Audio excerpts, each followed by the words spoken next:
The drive out to Ashford Land took 40 minutes from town, and Claire made it in 32. She did not know why she needed to be there before sunrise, before the neighbors started calling with their casseroles and their careful condolences, before Diane's SUV appeared in the driveway like a white flag that meant the opposite of surrender. She only knew that her father had spent more mornings in that barn than anywhere else on earth, and if any piece of him still existed in the physical world, it would be there. The headlights caught the property fence. First, the old solder post her father had set himself 20 years ago, still straight, still holding. Then the farmhouse rose from the pre-dawn mist on the hill shutter's dark chimney cold. And below it, sitting in the flat of the land, like something that had simply always existed there, the barn. Claire cut the engine and sat for a moment with her hands still on the wheel. Richard Ashford had been dead for 3 days. She stepped out into air that smelled of wet grass and Oregon soil, the particular dark earth scent of the Deschutes Valley after autumn rain. The gravel crunched under her boots as she walked, and she noticed that the path to the barn was more worn than the path to the farmhouse, which told her something she already knew about the kind of man her father had been. The barn door was unlocked. It was always unlocked. Her father had said once that a locked barn was a sign of distrust toward the land itself, and Richard Ashford did not distrust the land. She pushed the door open and stood in the entrance while her eyes adjusted. The smell hit her first. Hay and rust and old timber and the sharp mineral tang of machine oil. The smells of her childhood layered so deeply into her memory that breathing them in now felt less like inhaling and more like remembering. Her father used to whistle while he worked in here, a tuneless, wandering whistle that she had always found more comforting than music. She stood still and listened. Nothing but wind through the eave gaps and the distant call of a bird starting its day somewhere in the pines. She reached for the light switch on the left wall, the one her father had wired himself in 1998, and the single overhead bulb threw pale yellow light across the space. Feed sacks stacked along the south wall, old and faded, initialed in her father's black marker. A rusted equipment bench along the east side, tools hung on pegboard with their outlines traced in pencil, so he always knew what was missing. The smell of the place was thick and particular, and Claire breathed it in deliberately, the way you breathe in something you know you are about to lose. Then she noticed something that made her stop. The smell of fresh machine oil. Not the aged ambient smell of decades of maintenance, but something recent. Sharp and clean underneath the older scents. Someone had been using oil in this barn very recently. Not weeks ago, days. Her father had been hospitalized for the last 11 days of his life. Claire looked around the barn again, slower this time.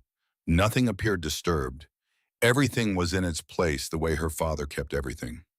But that smell was wrong, or rather, it was right in a way that did not fit the timeline of his absence. She filed it away and said nothing to the dark. The memory came without invitation, the way important memories always do. She was 9 years old, standing on an overturned bucket because she was not yet tall enough to reach the old cross beam that ran the length of the barn's center. Her father stood behind her, steady and patient, guiding her small hand to the wood. He held a short-handled chisel, and he said in that quiet voice he used when he was teaching her something he considered serious, that wood remembers longer than paper and longer than people. He carved RT first, then CT. The letters were small and deliberate, pressed into the grain of that old pine beam at a height a 9-year-old girl could reach without a bucket if she grew just a little more. She had grown. The letters were still there. She crossed the barn and looked up at the beam, found the carving in the pale light, ran her finger across it without touching it, the way you hold your hand above a flame to feel the heat without the burn. Then she turned away and began to look at the barn the way her father had taught her to look at things. Systematically, from the perimeter inward, from the obvious to the overlooked. That was when she saw the maintenance log. It was tacked to the east wall beside the pegboard, an ordinary spiral notebook, its cover worn soft with handling. Her father had kept this log for as long as she could remember, recording every repair, every maintenance task, every seasonal adjustment, with the careful handwriting of a man who believed that documentation was a form of respect. She pulled it down and flipped through it. Pump system check monthly before first frost. South wall brace reinforced spring and fall. Roof panel east corner replaced by 2024. Door hinges all oil before winter. This was her father's language, not poetry, not sentiment, precision and preparation. The language of a man who believed that caring for something meant understanding exactly what it needed and when. She reached the last page with entries, and her breath slowed. The final line was written in different ink, a slightly darker blue, and the handwriting had the careful deliberateness of someone who had chosen each word with unusual attention. It read, Barn Floor West Section. Done. C will know when she is ready. C will know, not C will be told. Not C will be shown, C will know. She stood there in the pale light of the barn. Her father had left her, and read that line 3 more times. Then she looked at the west section of the floor. The funeral smelled of white lilies and the particular damp that comes off Oregon earth after 3 days of October rain. Claire sat in the second row of St. Andrew's Methodist in Millbrook, because the front row was already occupied by Diane and her sons who had arrived early enough to claim it. Diane wore black that had clearly been purchased recently and pressed by someone who knew how to press things. Grant sat on her left, broad-shouldered, jaw set. Brett sat on her right, looking at his hands. The pastor spoke for 20 minutes about a man named Richard, and Claire listened for the Richard she knew inside the words and found him only occasionally in the edges, in the small, specific details the pastor used to prove he had actually spoken to people who knew her father. A man who checked the weather before bed every night of his adult life. A man who believed that a handshake meant something only if the grip was firm on both sides. After the burial, everyone gathered in the farmhouse drawing room, which Diane had arranged to have cleaned and organized during the days Claire had been driving in from Portland. The lawyer, a man named Whitfield, who wore a suit that cost more than Claire's monthly rent, waited until the room had settled before he cleared his throat. Whitfield opened the folder with the practiced calm of a man who had done this many times. He read the provisions in order, and Claire heard each one with the particular attentiveness of someone who already knows the verdict but is waiting for the jury to confirm it. The Ashford Estate House and associated acreage on Ridgeline Road went to Grant and Brett in equal shares. The vineyard property in the South Valley went to Diane outright. The vehicle fleet, the investment accounts, the personal property of the main residence, all of it distributed in careful legal language that added up to everything that was visible and valuable and obvious. Then Whitfield paused. The pause was brief, but Claire caught it.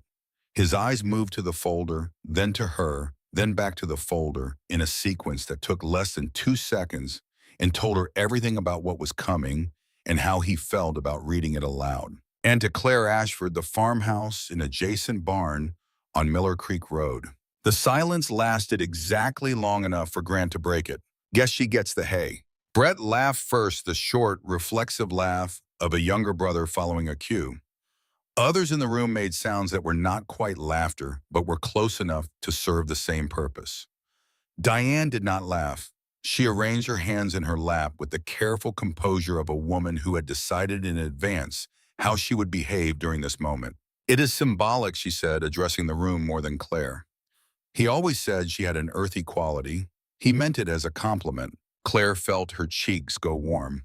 She kept her eyes on the table in front of her and breathed through the heat and did not speak because her father had also taught her that the worst time to say something is when your face is telling the truth about how you feel. But she noticed something. The folder in front of Whitfield was thin, 2 pages, maybe 3. She had seen her father sign documents before, had watched him at the kitchen table on a Thursday evening in November of the previous year, working through a stack of papers that had a blue notary seal on nearly every page. That stack was an inch thick. She had asked him what it was, and he had said in the distracted way he had when his attention was divided, just making sure things are in order. This was not that stack. She stood when the room had settled into the aftermath of its own performance. The chair legs caught on the hardwood and made a sound she had not meant to make, a small scrape that drew attention. She said it quietly, without drama, the way her father would have said it. I will take what is mine. No one stopped her. In the hallway, she passed close enough to Diane that she could have touched her sleeve, and Diane said in a voice pitched just below the hearing of the room, that she should think carefully about what she was getting herself into with that property. Claire looked at her, really looked at her the way her father had taught her to look at a piece of machinery before trusting it with important work. Diane met her eyes without flinching, which told Claire that whatever Diane was protecting, she had had a long time to rehearse the expression she used when protecting it. "I have not decided anything yet," Claire said. Diane allowed herself a small, controlled smile. "Reality helps people decide," she said. "It always does." Outside, the October rain had returned. Claire sat in her car for a moment before starting the engine and thought about two things at once: the thinness of that folder and the speed with which Diane had offered to buy the barn before Claire had made it 20 feet from the room.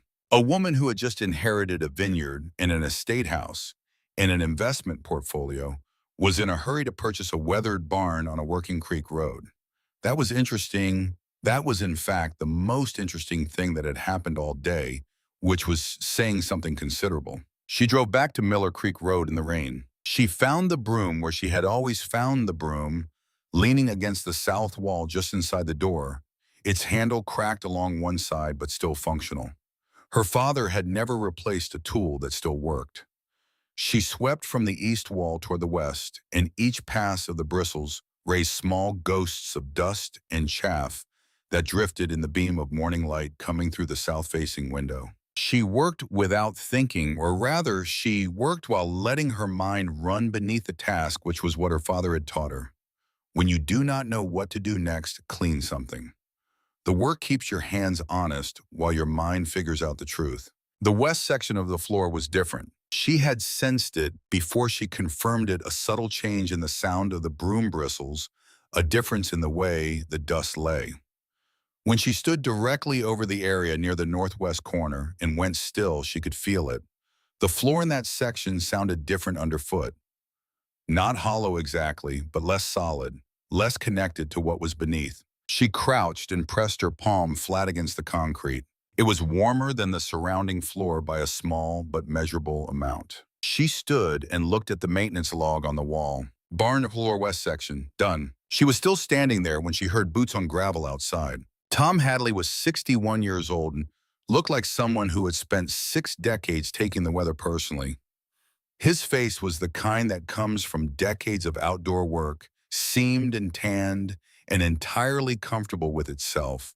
And his hands, when he offered her one of the 2 paper cups of coffee he was carrying, were the hands of someone who had built and repaired and maintained things for a very long time. He had worked for Richard Ashford for 22 years.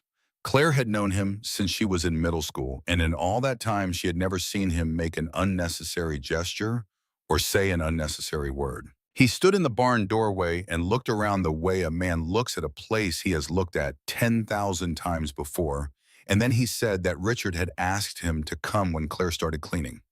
Not before. Claire took the coffee. "What do you mean he asked you?" Tom reached into his jacket pocket and produced a sealed envelope with Claire's name on it in her father's handwriting. "Your father gave me this 8 months ago. He told me to hold it until you came to the barn and started working. He said I would know." She did not open the envelope. Not yet.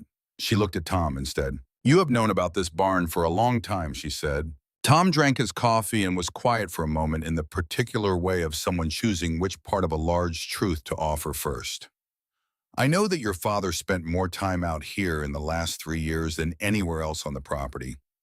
I know he gave me 2 weeks of paid leave in the summer of 2021, which he had never done in 22 years of working together. And I know that when I came back from that leave, the northwest corner of this floor had been repoured. He told me it was maintenance." He paused and looked at the northwest corner. "I did not ask him anything further," he said. Claire asked the direct question. "You know more than you have told me." Tom looked at her the way her father used to look at her when she asked the right question at the right time. He said, "I do, but your father was specific about what I could say and what I could not. He said that if Claire needs someone to lead her to it, then she is not ready to keep it. He wanted you to find your own way in." That was Richard Ashford in full, the principle behind the instruction, the test built into the help. "Are you willing to tell me what you can tell me?" Claire asked. Tom nodded once. "He taught me this in 22 years. A man who hides things out of control wants to be the one who reveals them. A man who hides things out of protection wants the right person to find them on their own. The difference is in who the hiding is for. He set his cup down on the equipment bench and turned to leave, then stopped as if he had just remembered something. He looked at the maintenance log on the east wall. He did not point to it or comment on it. He simply looked at it for 2 seconds, looked at Claire, and walked out into the morning. She stood in the barn alone and listened to his boots retreat across the gravel. Then she crossed to the maintenance log and read the final line again. "See, we'll know when she is ready." She looked at the northwest corner of the floor. She thought she might be ready. The sound of tires on the Miller Creek road gravel came in the early afternoon, and Claire recognized Diane's SUV before it even turned into the property entrance. She had been working along the south wall, sorting through the accumulated materials of a working life, when the vehicle pulled up close to the barn and the doors opened. Diane came alone this time, or nearly alone. Grant got out of the passenger side and stood by the vehicle with his hands in the pockets of his jacket and the expression of a man who has been asked to be present at something he would rather not witness. Diane came through the barn door without knocking, which required no door to knock on, but the intent would have been the same regardless. She was wearing pressed slacks and a jacket that had cost real money, and her composure was intact in the way that requires active maintenance, the way a good fence requires constant attention rather than proving its own strength. She looked around the barn in a slow circle that was not quite an appraisal, but was not quite anything else either. "This is going to take real resources to restore," she said. "I am not talking about cosmetic work. The structure has issues that will require an engineer." Claire kept her hands on the feed sack she had been moving and said nothing. Diane walked toward the center of the barn and let her eyes travel up to the rafters across the walls down to the floor. She moved with a particular unhurried quality of someone making a calculation while pretending to admire the view. Her path across the floor brought her close to the northwest corner, and Claire noticed, watching from the south wall, that Diane's eyes went there before her feet did. Then Diane looked at the old crossbeam, at the carved initials. She reached up and touched the wood just below the letters, and her hand, that carefully manicured hand, trembled once before she controlled it. That tremor lasted less than half a second. It was the most honest thing Claire had seen Diane do in 15 years. "This property will drain whatever savings you have," Diane said, returning to her composed register. "You are 33 years old. You have a career in Portland. You have a life that does not require you to spend it maintaining a structure that should have been rebuilt 10 years ago." Claire set the feed sack down. "Why do you want to buy it?" "I am offering you a reasonable path forward. The market rate plus 20%. You could be free of this by Friday." Claire looked at her directly. "That is not what I asked. I asked why you want it." Diane's expression did not change, but something behind it did. The calculation shifted. She said, "Because I do not want to watch it fall apart and become a liability that reflects poorly on everyone connected to the Ashford name." It was a smooth answer. It was also an answer she had prepared in advance, which told Claire more than the answer itself. Grant was still outside by the vehicle. Through the gap in the barn wall boards, Claire could see him looking at the ground. His jaw was set in a way that was trying to look neutral and not quite succeeding. "You have 1 week before my offer changes," Diane said. She moved toward the door with the measured pace of someone who does not leave rooms but exits them. Claire did not respond. After the sound of the SUV had faded back down Miller Creek Road, she walked to the northwest corner and crouched close to the old crossbeam's base, the section of wall just below where the initials were carved. The wood there showed something she had not noticed before. The grain along one section was subtly wrong, the texture of the surface slightly different from the surrounding boards, as if the wood had been disturbed at some point and fitted back into place with care but not perfection. Someone had been at this wall looking for something. They had not found it, because what they were looking for was not in the wall, it was in the floor. She pressed her boot heel against the northwest section of concrete and pushed down with measured force.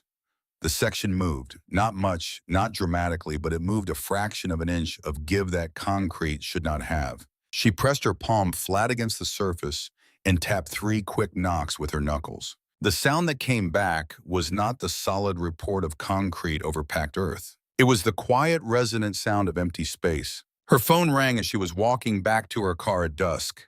The number was a Portland area code she did not recognize. She answered because her father had always answered unknown calls saying you never know which one will matter. The voice was a woman's, measured and direct without the performed warmth of someone trying to put you at ease. My name is Eleanor Marsh. Most people call me Ellie. Your father has been my client for 11 years. He gave me specific instructions about when to contact you, and the condition he specified was that you would be at the barn and working when the call came. Are you at the barn? Claire looked back at it, lit from inside by the single overhead bulb she had left on. Yes, she said. Good. There was the sound of papers being moved on a desk 300 miles north. Then do not open the floor alone. I will be there by 7 tomorrow morning. There are things in that space that you need context for before you see them, and I am the person who can give you that context. Claire said, how did you know about the floor? Because your father told me, Ellie said. He told me everything. That was the point. The line went quiet for 2 seconds. He also asked me to tell you something when this call happened. He said you would need to hear it more than you would need to hear the legal explanation. He said the barn always protected what mattered, and now it is your turn to do the same. The call ended. Claire stood in the gravel lot beside the barn as the last of the October light left the valley and held her phone in both hands and let the weight of that land around her, the fields and the fence posts and the old cedar. Her father had set himself hold her up. She went inside and found the maintenance log one more time. She turned to a fresh page near the back, the kind her father had always left at the end of each notebook, so there was room for whatever came next, and she wrote a single line in her own handwriting beneath all of his. She wrote, starting from the beginning. Then she turned off the light, pulled the barn door closed behind her, and went to sit on the step and wait for morning. Ellie Marsh arrived at 6:53 in the morning, 7 minutes ahead of her own deadline, which told Claire something about the kind of woman she was dealing with before a single word passed between them. She drove a 10-year-old Subaru with mud on the wheel wells and a cracked passenger mirror that had been repaired with electrical tape. She wore a tweed jacket the color of winter wheat and boots that had seen real weather. She was 52 years old and carried herself the way certain women carry themselves after decades of being the smartest person in rooms that did not always appreciate that fact, with a quietness that was not modesty, but conservation. Tom Hadley was already there. He had arrived at 6:30 with coffee again, and he and Claire had been sitting on the barn steps in the early cold without speaking, which was its own kind of conversation between people who understand that silence is sometimes the most efficient use of time. Ellie stepped out of her car and looked at Tom and said his name once, and Tom said hers, and the brevity of that exchange confirmed that they had known each other for some time, and that Richard Ashford had arranged this the way he arranged everything, with precision and without waste. She turned to Claire. You look like him, she said, around the eyes. He warned me about that. Claire said, warned you. Ellie almost smiled. He said it would make this harder. He was right about most things. She looked at the barn, then at the northwest corner of the exterior wall visible through the open door, then back at Claire. Before we go in, she said, I need you to understand something. What your father built was not complicated. It was simple and it was careful, and it was designed to withstand exactly what happened in that room 2 days ago. But the reason it works requires you to know a specific thing about how Thompson Holdings was structured, and I am only going to explain this once because you will not need it explained again after today. Claire nodded. Richard incorporated Thompson Holdings in 2003, Ellie said. He placed the controlling interest, 54% of all shares, in an irrevocable trust under your name. You were 9 years old. An irrevocable trust of this type operates entirely outside a person's individual estate. It cannot be touched by a will, cannot be redistributed by a probate court, and cannot be seized through personal litigation. The assets of Thompson Holdings, which include the legal title to every property your father accumulated over 30 years, do not belong to Richard Ashford's estate. They belong to the trust, and the trust belongs to you. She paused to let that settle. The will that was read 2 days ago, Ellie continued, distributed personal property, vehicles, furniture, The investment accounts Richard held in his own name, what it could not distribute, and what Diane has known for 4 years she could not touch is the company itself, because the company was never his to give away. Tom was looking at the barn door. His expression had not changed, but something in the way he held his coffee cup had gone very still. Claire said she has known for 4 years. Ellie nodded. She hired her first attorney to investigate the trust structure in 2019. He told her it was airtight. She hired a second one in 2021 who told her the same thing. That is when she changed her approach. Changed it how? Let me show you what your father left, Ellie said. Then you will see what she changed it to. The three of them went into the barn. The process of opening the floor took longer than Claire had anticipated, not because it was physically difficult, but because it required care. The concrete section was a clean pour with a recessed lip along three edges, and once you knew it was there, it was obvious. But it had been designed so that without knowledge, it looked like nothing more than a patch repair, which was exactly what Tom had been told it was. Claire lifted it. Tom steadied the edge. Ellie stood back with her hands in her jacket pockets and said nothing. The smell that came up from below was old and mineral and close. The smell of sealed earth, and the narrow stairs that descended were made of pressure-treated wood that had held its integrity. Claire went down first. The single bulb she clicked on at the bottom of the stair threw the same pale yellow light as the barn above. And in that light, she saw the shelves, the metal boxes with her father's handwriting on the labels, the ordered evidence of years of careful preparation. And on the lowest shelf, set slightly apart from the others, a box with no label except 4 words in her father's hand. Not until you understand. She opened it. The folders inside were bound with twine and arranged in date order, the oldest at the back and the most recent at the front. Beneath the folders was a small digital recorder, the kind journalists used before phones made them obsolete. And beneath that was a plain envelope, letter-sized, unsealed with a single initial on the front. C. She picked up the recorder first because that was what her hands chose to do. She pressed play. Static.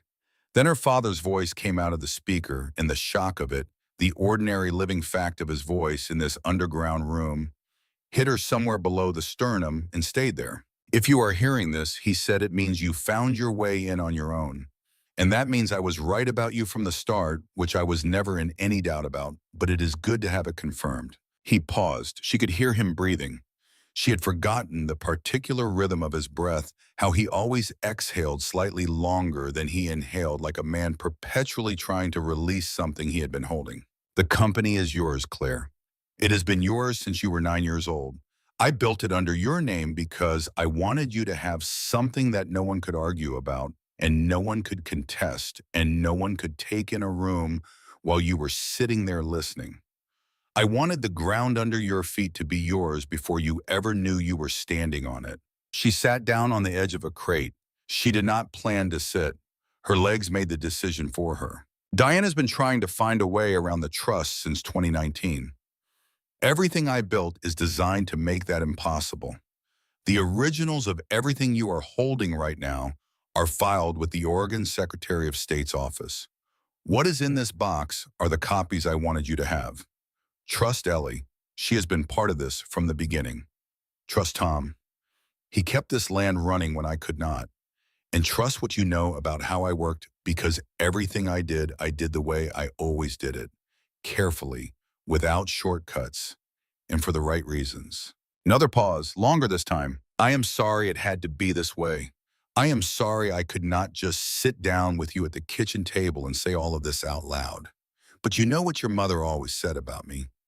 She said I showed people things better than I told them. He was quiet for 3 full seconds. There is an envelope in that box with your initial on it. That one is not about the company. Read that one when you are alone. The recording ended. Claire sat in the underground room with the recorder in her hands and the sound of her father's voice still occupying the air around her, and she did not move for a long time. Then she put the recorder down and picked up the blue envelope and held it without opening it, because he had asked her to read it alone and there were 2 people on the stairs above her. She put it in her jacket pocket against her chest and pressed her hand flat over it for a moment. Then she stood up, gathered the folders, and climbed back into the barn. The legal explanation Ellie gave after that was methodical and thorough, and Claire listened to all of it. But the part that stayed with her most was the simplest: her father had not forgotten her. He had spent 11 years making sure she could not be forgotten. Ellie was still talking when her phone rang. She stepped outside to answer it and came back 90 seconds later with an expression that had changed. Diane filed this morning, she said. She is contesting the legitimacy of the trust documents on the grounds of fraud. She is also presenting a separate instrument to the court, a power of attorney purportedly signed by your father in March of 2022, granting her control over all company-related decisions in the event of his incapacity. Tom set his coffee down with more deliberateness than the action required. Claire said he signed a power of attorney giving Diane control of Thompson Holdings. Ellie's expression was measured. She is claiming he did. There will be a preliminary hearing before Judge Warren at the Deschutes County Courthouse the day after tomorrow. I need you to be there. Claire looked at the box on the shelf, the folders inside it, the evidence of a decade of preparation. She thought about a man spending his last healthy years building a structure to protect something from the person he lived with and the particular loneliness that must have required. She said, "What are our chances?" Ellie said, "Before today, I would have said very good.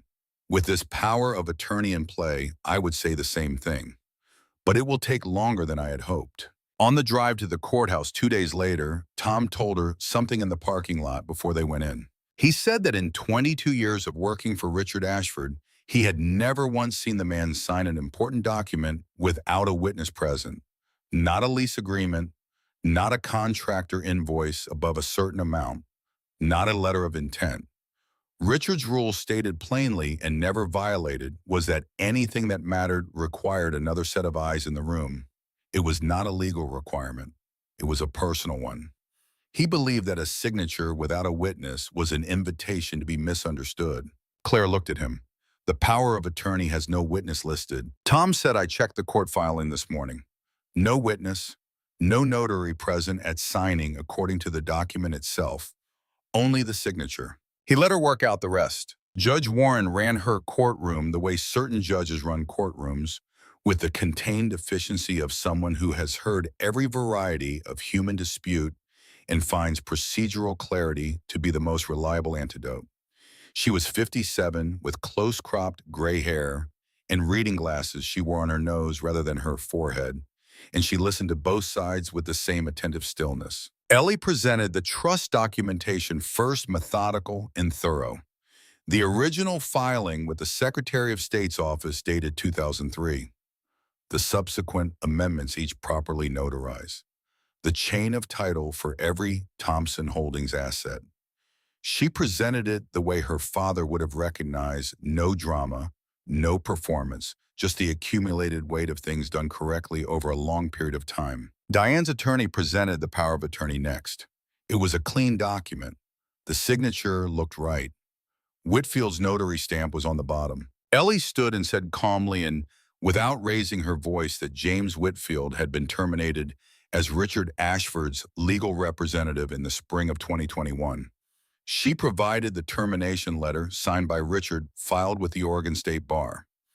Any instrument bearing Whitfield's notary seal and dated after that termination was executed by someone with no legal authority to represent Richard Ashford. The room went quiet in a specific way, the quiet of people recalculating. Judge Warren looked at the power of attorney over her reading glasses, then at Diane's attorney, then at the termination letter. She said that all assets of Thompson Holdings would be frozen pending a full evidentiary hearing and forensic signature analysis, and that the hearing would be scheduled within 30 days. She said it with the same tone she might use to announce a recess, and then she called the next matter. Outside on the courthouse steps, in the cold October air, Claire stood with Ellie and Tom and let the specific kind of exhaustion that follows controlled tension settle into her bones. That was when Ellie said the thing about Whitfield and the barn. She said, "I want you to understand something about that notary stamp. Whitfield was removed in 2021 because your father found evidence he had shared confidential information with Diane, specifically information about the trust structure and the company's asset holdings. Richard documented everything as he always did. The documentation is in those folders you brought up from the room. What this means is that we are not dealing with an opportunistic forgery.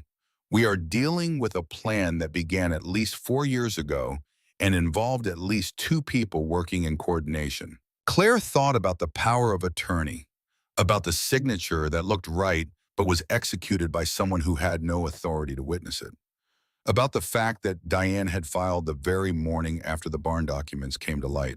She said they move fast. Ellie said they move fast because they are afraid. Afraid people move fast, but they also make mistakes.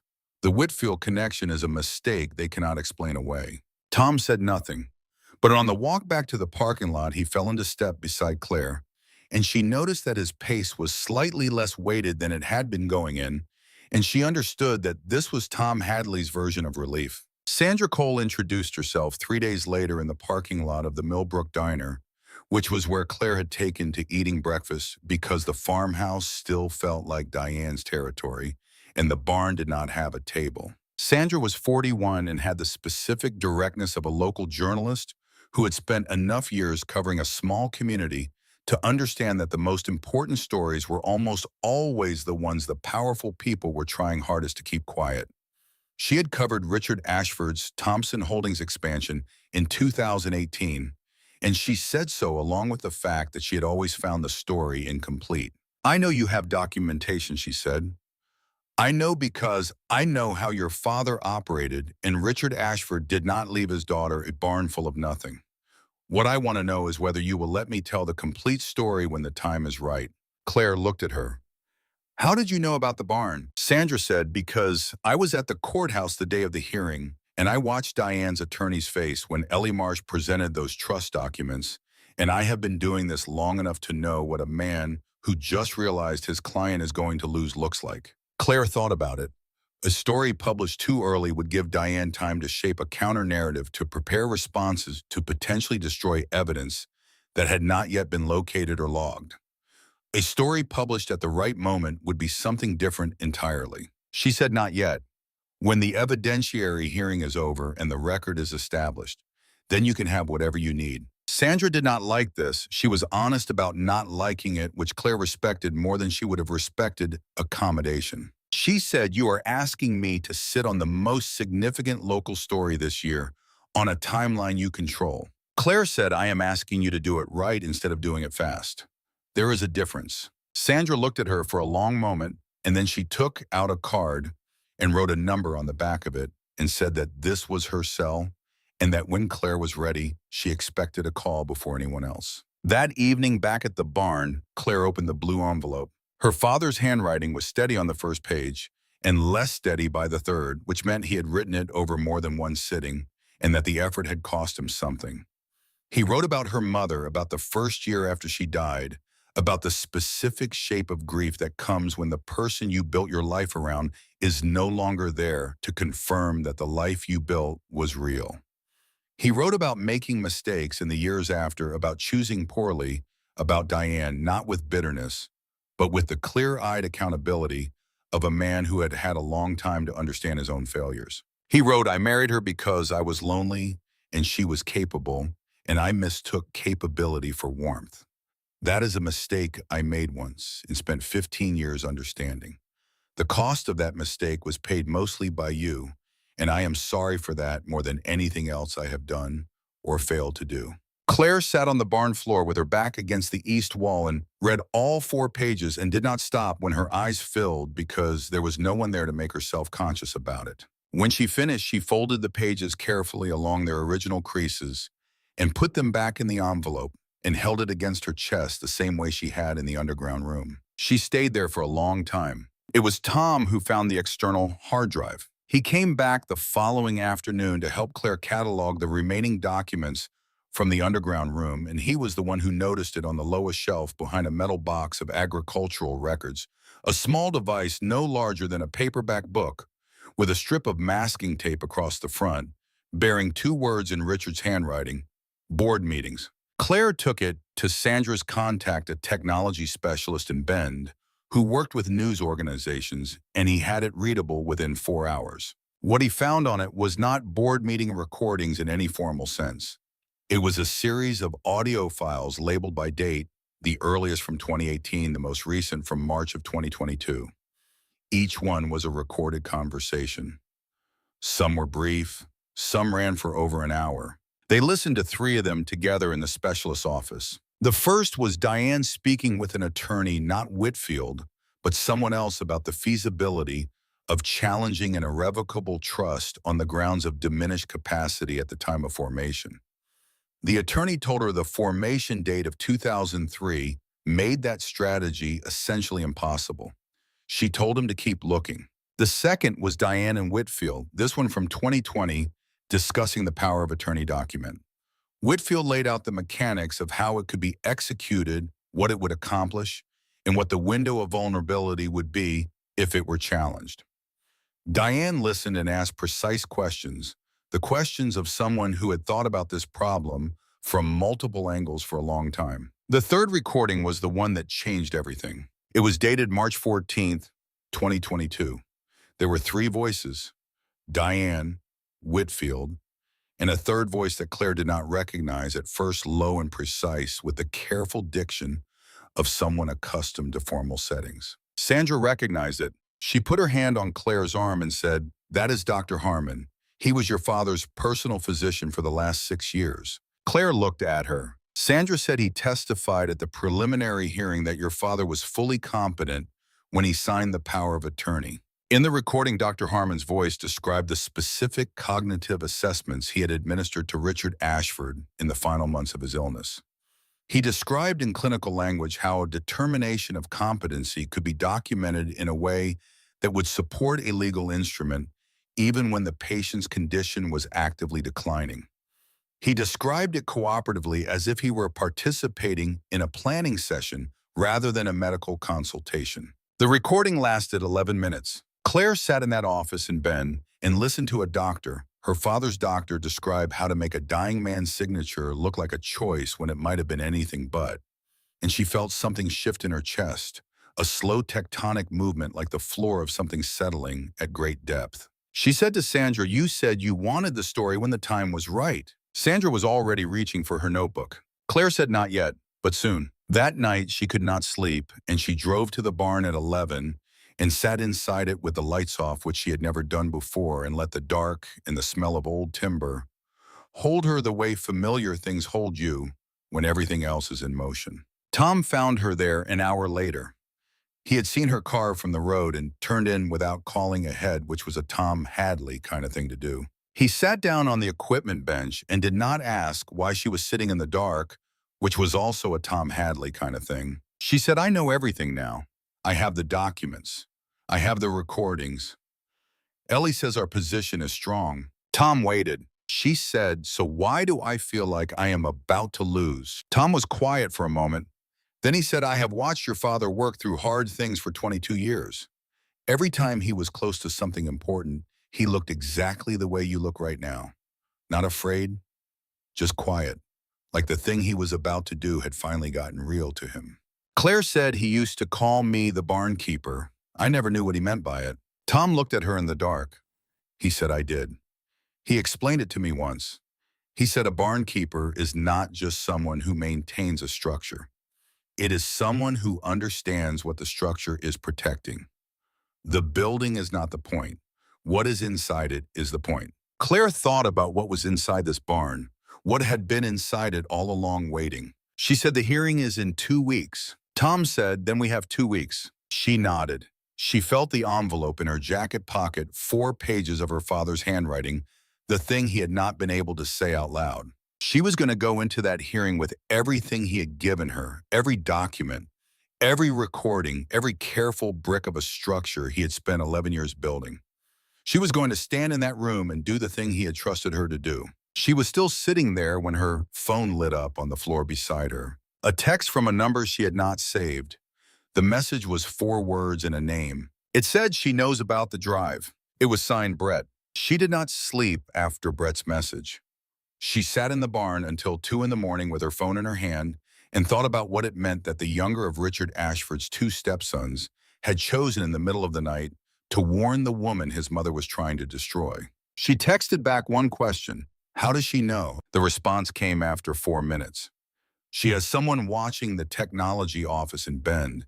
He called her when you left. Claire looked around the barn, at the tools on the pegboard, at the maintenance log on the wall, at the northwest corner of the floor, sealed again, looking like nothing. She typed, "Is the drive safe?" "Brett Ellie has it." "I assume you planned for this." She had. 3 days ago, on Ellie's advice, she had transferred the original drive to Ellie's office safe in Portland and given Sandra's contact a copy to hold independently.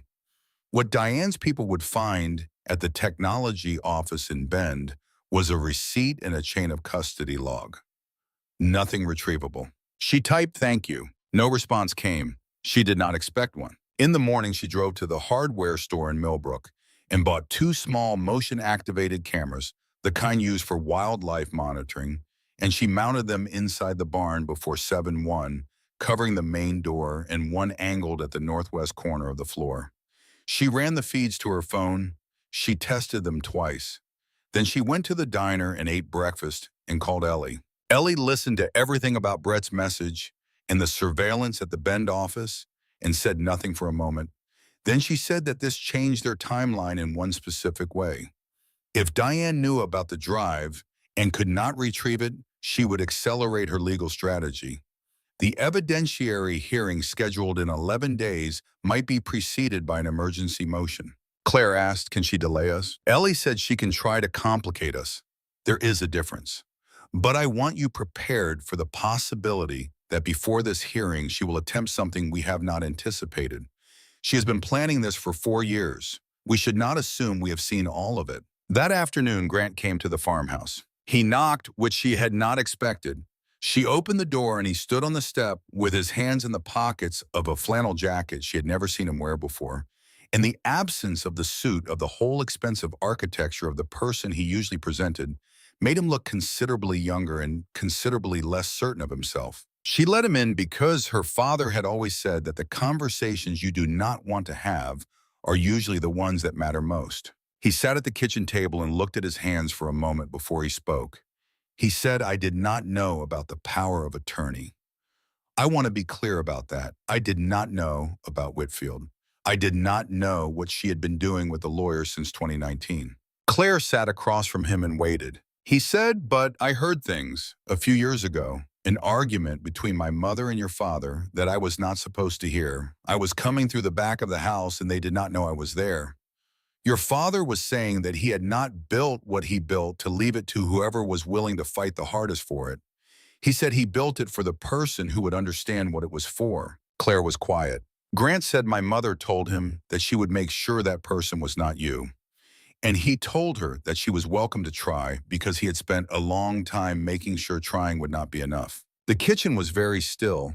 Outside, wind moved through the trees along the creek, the sound of it familiar and indifferent. Claire said, "Why are you telling me this now?" Grant said, "Because I have a choice about what kind of person I'm going to be on the other side of all of this. And I have been thinking about what my father, my actual father, who died when I was 19, would have thought of the choices I have made in the last 2 weeks. He would not have been proud of most of them." He reached into the inside pocket of the jacket and put a folded document on the table. It was a photocopy of a meeting record dated September 2021 with Diane's signature at the top. The contents described in organized bullet points a coordination strategy involving Whitfield and two other parties whose names Claire did not recognize. Grant said, "I found this in her desk 18 months ago. I put it back because I told myself it was not my business. I have been telling myself a lot of things were not my business for a long time." Claire looked at the document without picking it up. She said, "Are you willing to testify to what you heard?" He said yes without hesitating, which told her the hesitation had already happened somewhere earlier privately and that this moment was its resolution. She picked up the document.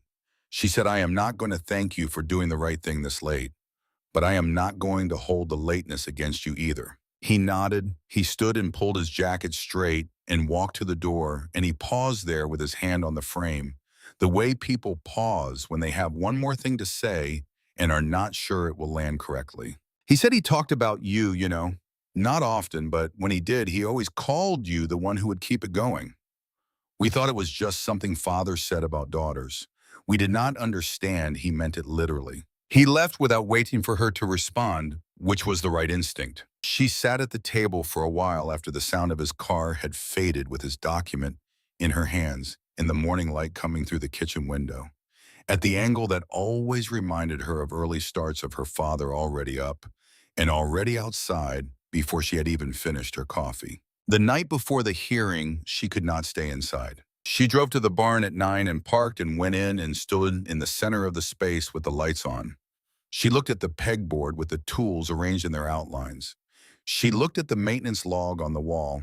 She looked at the crossbeam with the carved initials RT and CT pressed into the pine at the height a 9-year-old girl could reach without a bucket if she grew just a little. She had grown. She put her hand on the beam, not near the letters, but on the wood itself, the grain warm under her palm in the way old dry timber holds the accumulated temperature of years. She said quietly to the empty barn, "You were not perfect. You let me grow up in a house where I did not feel entirely welcome, and you knew it, and you let it go on longer than you should have. I know why. Loneliness makes people accept things they should not accept. I understand that now better than I did a month ago." She stopped and listened to the barn breathe around her, the small sounds of old wood and wind, and the creek running below the property line. She said, "But you did not forget me, and you trusted me to find my own way to the truth. That is the thing I keep coming back to. You did not arrange for someone to hand it to me. You arranged for it to be there when I was ready to find it." She took her hand off the beam. She said, "I am going to go finish what you started." Then she drove back to the farmhouse and slept for 6 hours, which was enough. The Deschutes County Courthouse was a 2-story building on the edge of Millbrook's small downtown, and Judge Warren's courtroom was on the 2nd floor with windows that looked out over the parking lot, and beyond it the first line of ponderosa pines that marked the beginning of the National Forest. It was not a grand room, it was a working room, and that suited the kind of case that was about to be heard in it. Diane sat at the respondent's table with 2 attorneys in a posture that had been calibrated for this moment, upright without rigidity, composed without coldness, the presentation of a woman who expected to be believed. Grant sat in the gallery on Claire's side of the room. Brett sat 3 rows behind his mother, not with her, not against her, simply present. Judge Warren opened the proceedings and moved efficiently through the preliminary matters, and then Ellie stood and began. She presented the trust documentation first, not because it was the most dramatic evidence, but because it was the foundation, and you build from the foundation. The 2003 filing, the amendment records, the chain of title, each document identified, authenticated, entered.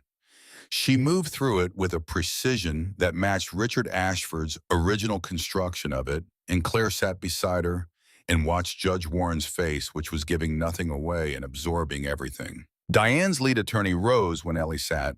He presented the power of attorney with the confidence of someone who had decided that confidence was a strategy. He spoke about Richard Ashford's clear wishes in his final year. He called Dr. Harmon to the stand. Dr. Harmon was 60 with silver hair and the practiced composure of a physician accustomed to delivering information in difficult rooms. He described the cognitive assessments he had administered. He described Richard Ashford as fully oriented, legally competent, and deliberately intentional in his decision-making at the time the document was executed. He was thorough. He was credible in his manner. He had done this before. Ellie stood for cross-examination. She asked Dr. Harmon if he was familiar with the date of March 14th, 2022. He said that he saw many patients and could not recall specific dates without his records. Ellie asked him to look at the document she was placing in front of him and tell her if he recognized it. He looked at it. His composure did not break, but it thinned the way ice thins when the temperature changes by a single degree. Something behind his eyes made a calculation. He said he was not certain what he was looking at. Ellie said, "What you are looking at is a transcript of an audio recording made on March 14th, 2022. In this recording, a voice that forensic audio analysis has confirmed matches your own discussees in specific clinical terms how to document a competency determination in a way that would support a legal instrument even when a patient's condition is actively declining. The recording also includes the voices of James Whitfield and Diane Ashford. I'm going to play a portion of it for the court now. Diane's attorney was on his feet before Ellie had finished the sentence. He objected on grounds of authentication, on grounds of illegality of recording, on grounds of relevance, on grounds that seemed to multiply as the ones before them failed. Judge Warren looked at him over her reading glasses and said the objection regarding authentication is noted. Counsel for the petitioner, please establish chain of custody. Ellie did. The drive had been recovered from a sealed underground room on property legally belonging to Claire Ashford on a device owned by Richard Ashford, whose estate was under the jurisdiction of this court. The copy used for forensic analysis had been handled under documented chain of custody. She provided the forensic analyst's report. She provided the audio engineer's voice comparison findings. Judge Warren said the recording will be heard. Diane's attorney sat down. In the gallery, Brett put his hand over his mouth. Diane stared at the table in front of her with an expression Claire had never seen on her face before, a stillness that was not composure but its opposite, the stillness of someone watching something they cannot stop. The portion Ellie played lasted 4 minutes and 40 seconds. Dr. Harmon's voice was clear. The content was unambiguous. The room was absolutely silent throughout. When it ended, Judge Warren looked at Dr. Harmon on the stand and said, "Do you wish to revise any part of your testimony?" He asked for a moment to consult with his attorney, and Judge Warren granted it, and the consultation lasted 2 minutes. And when it ended, Dr. Harmon said that he was invoking his Fifth Amendment right against self-incrimination and would not be answering further questions. The room moved then, not loudly, not dramatically, but the weight of the thing shifted in a way everyone present could feel. Ellie called Tom Hadley next. Tom walked to the stand with the unhurried deliberateness of a man who has nothing to perform. He sat down and looked at Judge Warren and answered every question directly, without elaboration and without omission. He described 22 years of working alongside Richard Ashford. He described the specific practice, consistent without exception, of Richard never signing important documents without a witness present. He described it not as policy, but as personal principle, something Richard had explained to him once as the difference between a signature and an intention, and how a man who valued his word above his convenience never gave his word in an empty room. Ellie asked, "To your knowledge, in 22 years, did Richard Ashford ever violate that practice?" Tom said, "Not once." The power of attorney in question bore no witness. No one in the room needed that fact explained. Ellie then called Grant. Diane's attorney objected. Grant had not been listed as a witness in the pre-hearing disclosures. Ellie provided the voluntary disclosure letter Grant had submitted 48 hours prior. The objection failed. Grant walked to the stand and did not look at his mother. He sat down and folded his hands on the railing in front of him and looked at Ellie. He testified to what he had heard. The argument between Richard and Diane, the words spoken, the date as best he could place it, the summer of 2020. He testified to finding the meeting record in Diane's desk and holding it for 18 months before turning it over. He did not soften the second part. He stated it plainly as a fact about himself that he was not presenting in a favorable light. Diane's attorney cross-examined. He asked Grant if he understood that his testimony could result in serious legal consequences for his mother. Grant said yes. He asked if Grant had been promised anything in exchange for his testimony. Grant said, "No, I was not promised anything. I came forward because my father asked me once what kind of man I intended to be. I did not understand the question at the time. I understand it now." The attorney had no further questions. When Grant stepped down, he walked past the respondent's table without looking at Diane. She did not reach for him. She sat with her hands flat on the table and her eyes forward, and the whole elaborate construction of her composure reduced now to its structural minimum, a form held together not by confidence, but by the refusal to let it fall apart in public. Judge Warren delivered her ruling without recessing. She had heard enough, she said, to reach conclusions on the central questions before the court. The trust documentation for Thompson Holdings was valid, properly executed, and outside the scope of Richard Ashford's personal estate. The power of attorney was invalidated on 2 grounds. The notary was not authorized to represent Richard Ashford at the time of execution, and the testimony regarding its creation raised sufficient questions about its authenticity to render it legally unenforceable. All frozen assets were released immediately to Claire Ashford as the trust's sole beneficiary. The recordings and related evidence were referred to the Deschutes County District Attorney's Office for review of potential criminal violations. She looked at the room over her reading glasses one final time and said that court was adjourned, and then she stood and left through the door behind the bench, and the room began to breathe again. Claire sat still for a moment after Ellie touched her arm. She was thinking about a man who had spent 11 years building something in secret, brick by careful brick, not because he was afraid, but because he understood what he was protecting, and he knew the difference between what he could control and what he had to trust to someone else. He had trusted her with the part he could not control. She stood and gathered her papers and walked toward the door. And in the hallway, she came face to face with James Whitfield. He was standing against the wall near the water fountain, his suit jacket open, his face the color of winter sky. He had clearly been waiting there, or possibly had simply not been able to make himself leave. He looked at her with the expression of a man who has run out of the specific kind of self-deception that allows people to do harmful things for a long time without acknowledging what they are doing. He did not speak. She had not expected him to. She looked at him for a moment long enough to let him understand that she saw him fully, the whole of what he had participated in and what it had cost. Then she nodded once a single motion and walked past him toward the light coming through the courthouse's front windows. Ellie caught up with her on the steps. She said your father would have found today deeply satisfying. Claire said he would have found it unnecessary. He would have preferred that none of it had been required. Ellie considered this. Then she said yes. That sounds right. They stood on the courthouse steps in the October air. Below them in the parking lot, Tom was waiting beside his truck, with his hands in his jacket pockets, looking at the tree line the way he looked at things he was glad to see. Sandra Cole's piece ran the following morning. It was not the piece Sandra had wanted to write 3 weeks earlier, the urgent breaking story with its necessarily incomplete picture. It was the piece the story had actually earned a reported folly, with the documents and the recordings and the court record to support every paragraph. It moved to the AP wire by noon. By evening, it had been picked up by regional outlets across the Pacific Northwest and several national publications that covered property law and estate litigation. The story was not about a court case. Sandra had understood, as good journalists understand, that the court case was only the mechanism.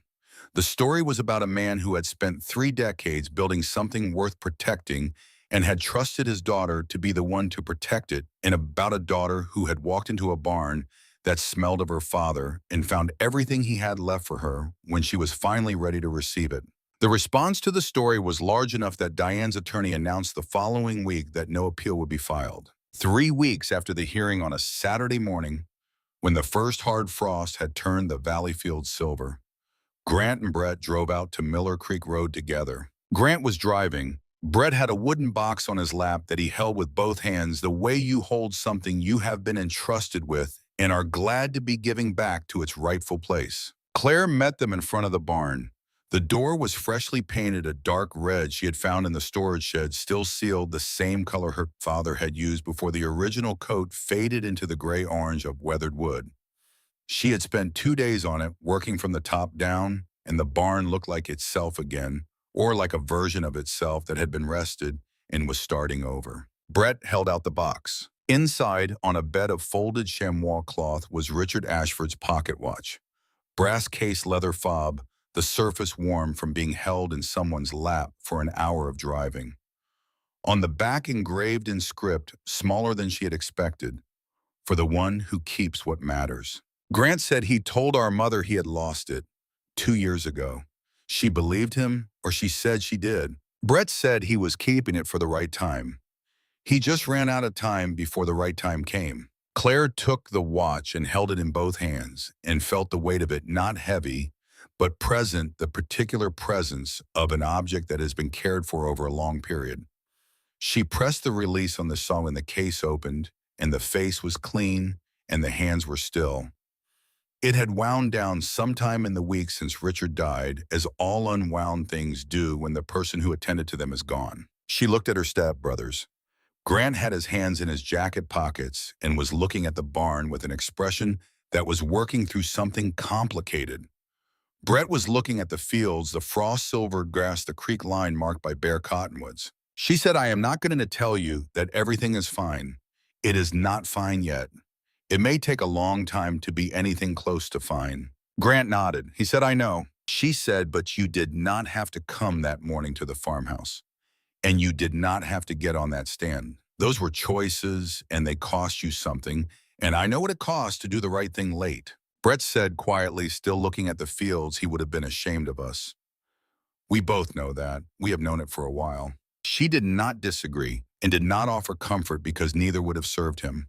She simply let the statement exist in the air between them, which was what it needed. They stayed a few more minutes, and then they got in the car and drove back up Miller Creek Road, and Claire stood in front of the barn and watched until they were gone. Tom came in the afternoon. He brought coffee, as he always did, and he brought a rolled-up paper that turned out to be a hand-drawn diagram her father had made on graph paper dated 2018 showing the property with proposed modifications.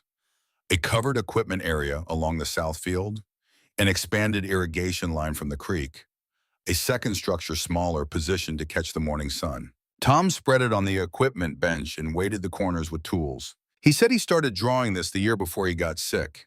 He never said what he intended to do with it, but he kept it in his desk drawer where he could reach it easily. Claire looked at the drawing. Her father's handwriting was in the margins, notes about materials, about timing, about the order in which things should be done to avoid compounding the work. He had thought it through the way he thought everything through, from the foundation forward, from the practical to the possible. She pulled up a stool and sat in front of the drawing and picked up the pencil that was still clipped to the paper's edge. His pencil. She could tell by the wear on the wood near the eraser end. She said the roof needs attention before winter. Tom nodded. She said, "And the east brace on the door frame is starting to separate." He nodded again. She marked both on the drawing with a small notation in the margin. Then she looked at the proposed additions and let herself for the first time think about them as things that could actually happen, rather than things her father had dreamed about while he was still well enough to dream practically. She said, "In the spring, after the ground thaws, we can look at the irrigation line first." Tom said, "I will be here." She believed him. That evening, after Tom had gone, she stayed in the barn alone as the last of the daylight left the valley. She sat on the step where she had sat on that first night, the night she had arrived before sunrise, because she needed her father to still exist somewhere in the physical world. The frost was coming again. She could smell it in the air, that specific cold mineral sharpness that came before the temperature dropped the smell of something settling into itself for the duration. She held the pocket watch in her right hand. She had wound it that afternoon carefully, a few turns at a time, the way her father had taught her to wind things that mattered, and now it was running again.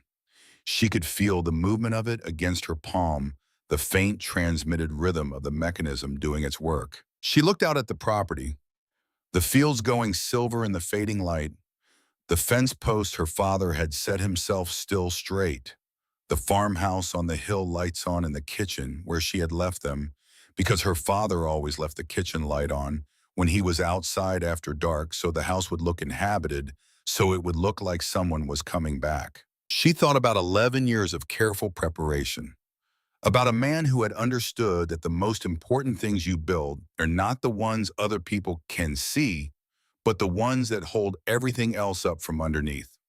About the difference between what you inherit and what you earn, and how her father had known with the particular knowledge of someone who had built everything he had from the ground up, that those two things are only the same when the person doing the inheriting is willing to understand what they are receiving and why. She pressed her thumb against the back of the watch case against the engraved words she had already committed to memory. For the one who keeps what matters. She was that person.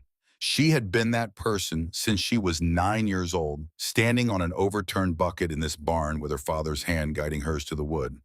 She had just needed the time to grow into it. The barn door moved in the evening wind, swinging gently on its newly oiled hinges, the dark red of the fresh paint catching the last of the light.